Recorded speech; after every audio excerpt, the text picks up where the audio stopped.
بسم اللہ الرحمن الرحیم کہ کتنی جلدی ملکوں میں تبدیلیاں ہو رہی ہیں، انقلاب آ رہے ہیں۔ بنگلہ دیش کا انقلاب، اس کے بعد جنوبی کوریا میں مارشل لا لگانے کا اعلان کیا صدر مملکت نے، لیکن لوگ سڑکوں پہ نکل آئے۔ اب مارشل لاؤں کا دور نہیں رہا۔ 60 اور 70 کی دہائی میں کبھی افریقہ سے خبر آتی تھی، کبھی ایشیا سے، فار ایسٹ سے، کہیں نہ کہیں مارشل لا لگ رہا ہوتا تھا۔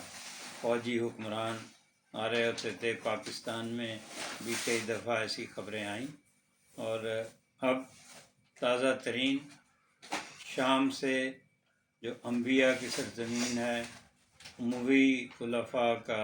دارالحکومت رہا ہے دمشق، تو وہاں سے خبر آئی تو 3 روز پہلے، اور وہ ہے اسد خاندان کا 54-55 سال کا دور حکومت اپنے انجام کو پہنچا۔ اب بشار الاسد جو ہیں، بہت ہی جابر حکمران، ڈکٹیٹر، جن کو کبھی ترکی کے صدر نے تقویت پہنچائی، کبھی روس کے صدر پیوٹن نے، تو اس میں وہ اپنا جو ہے ان کا طوالت ہوتی چلی گئی ان کے اقتدار کی، لیکن ان کا اقتدار کبھی بھی شامیوں کے لیے، شام کے شہریوں کے لیے نہیں رہا۔ اور ان کے دور میں کتنے لاکھ کی تعداد میں جو ہے شام کے مہاجر جرمنی میں پناہ گزین ہوئے۔ اس کے بعد کینیڈا نے ان کے لیے دروازہ کھولا۔ تو شام کے جو لوگ ہیں کس طرح پوری دنیا میں بکھرے ہوئے ہیں، اور اب جو ہے ٹرکی کے جو تھے پناہ گزین، وہ تو ابھی فوراً ہی واپس جانا شروع ہو گئے ہیں شام میں۔ بہت خوبصورت سرزمین ہے، حلب ہے، حمص ہے، دمشق ہے، اور بہت سے ہے جہاں انبیاء بھی اترتے رہے، خلفاء رہے۔ اس دین اسلام کے مراکز ہیں۔ حضرت زینب کا مزار ہے، مسجد اموی ہے جہاں امام مہدی ہے اتریں گے، اور حضرت عیسیٰ کا بھی ہے۔ تو یہ سارے اتنے اہم جو ہے وہاں تاریخی مقامات ہیں۔ ایک دفعہ ہمارا بھی جانے کا اتفاق ہوا، مسجد اموی بھی گئے، حضرت زینب کے مزار پہ بھی حاضری دی، اور میرا خیال ہے صلاح الدین ایوبی اور کئی صحابہ اکرام کے مزار بھی ہیں۔ حافظ الاسد، ہمارے جو اسلامی سربراہ کانفرنس ہوئی تھی، اس میں بھی شریک ہوئے تھے۔ یہ زمانہ ہے 60s کا، جب جمال ناصر تھے مصر میں، بو مدین بن بلہ الجزائر میں، یہ انقلابیوں کا دور تھا پورا۔ عراق میں بھی انقلابات آتے رہے، جارڈن میں۔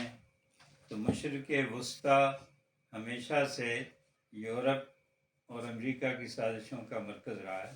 اور اب بھی اس وقت جو ہے، ویسے ٹھیک ہے کہ سب لوگ خوش ہو رہے ہیں کہ جابر، شاطر اور بہت ہی بربریت کرنے والے اپنے لوگوں پر، اور نہ جانے کتنے سال سے دمشق، حمص، حلب کی جیلوں میں لوگ بند تھے، کہ ان کے بھی در کھول دیے گئے 2 روز پہلے، جب ابو محمد کی فوجیں، ان کے غازی داخل ہوئے دمشق میں، تو انہیں در کھولے۔ وہاں 30-40 سال سے جو لوگ گرفتار تھے، جیلوں میں تھے، ان کو رہائی ملی۔ ان کے خاندان کے لوگ جنہوں نے برسوں سے ان کو نہیں دیکھا تھا، ان کی شکلیں یہ بھی انہیں معلوم نہیں کہ زندہ ہیں یا چل بسے، ان کو ڈھونڈتے ہوئے لوگ ان کے پہنچے۔ یہ تو کیفیت تھی، اور اب بشار الاسد وہاں پیوٹن میں رہتے ہیں۔ اس کے انقلاب کو سمجھنے کی ضرورت ہے، اس پہ زیادہ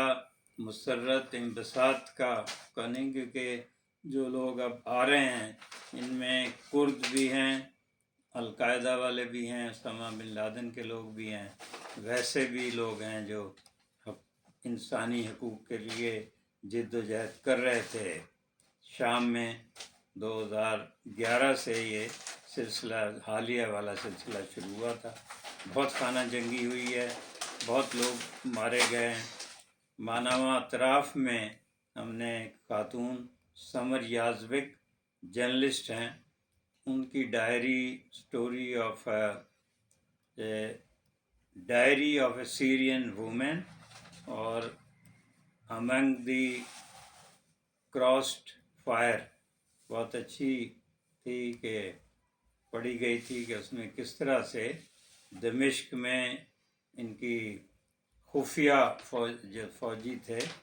جس طرح CIA ہے، ISI ہے، ساواک ہے اور اسرائیل کی موساد ہے، تو ان کی بھی سیکرٹ سروس بہت زیادہ تھی۔ اور یہ اسد فیملی علوی سے تعلق رکھتے ہیں، تو سنی شیعہ یہ بھی مسائل ہیں۔ باس پارٹی کا بہت ہی طویل تاریخ ہے۔ اب یہ دیکھنا ہوگا کہ یہ جو لوگ آئے ہیں ان میں سے کون سربراہ بنتا ہے، اور پھر الیکشن کی بھی یہ کہا جا رہا ہے کہ الیکشن کروا دیں گے، لیکن یہاں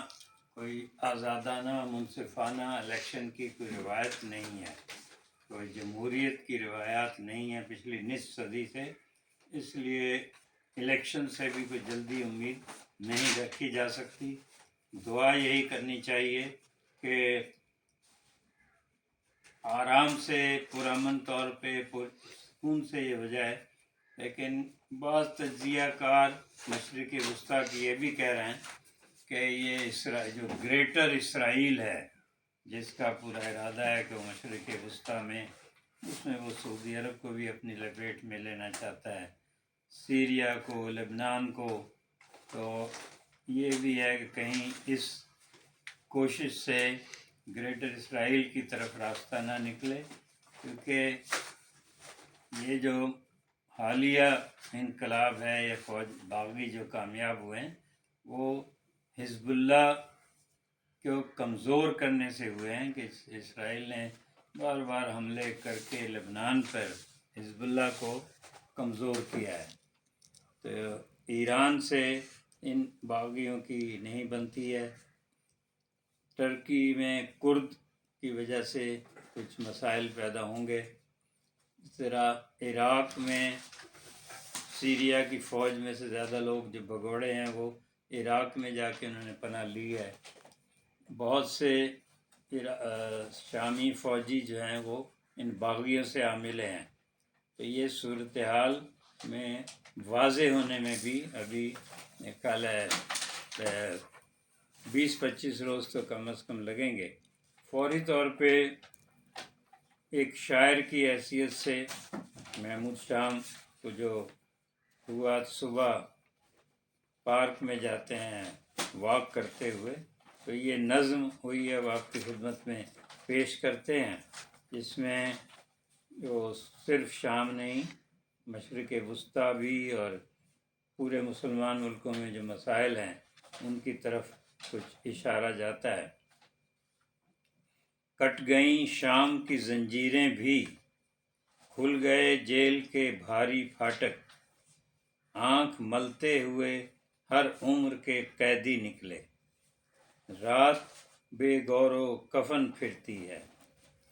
حرف آزاد ہوئے شرق وسطیٰ کے گلی کوچوں میں، خواب تعبیر لیے ہاتھوں میں، راکھ اڑتی ہے محلات میں درباروں میں، حیرتیں خالی کمانیں لے کر رزمیے گاتی ہیں سرحد سرحد، کمانیں خالی ہیں، تیر نہیں ہیں ترکش میں، رزمیے گاتی ہیں سرحد سرحد، بیرکیں سونی ہیں بوسیدہ ہیں، اسلحہ زنگ زدہ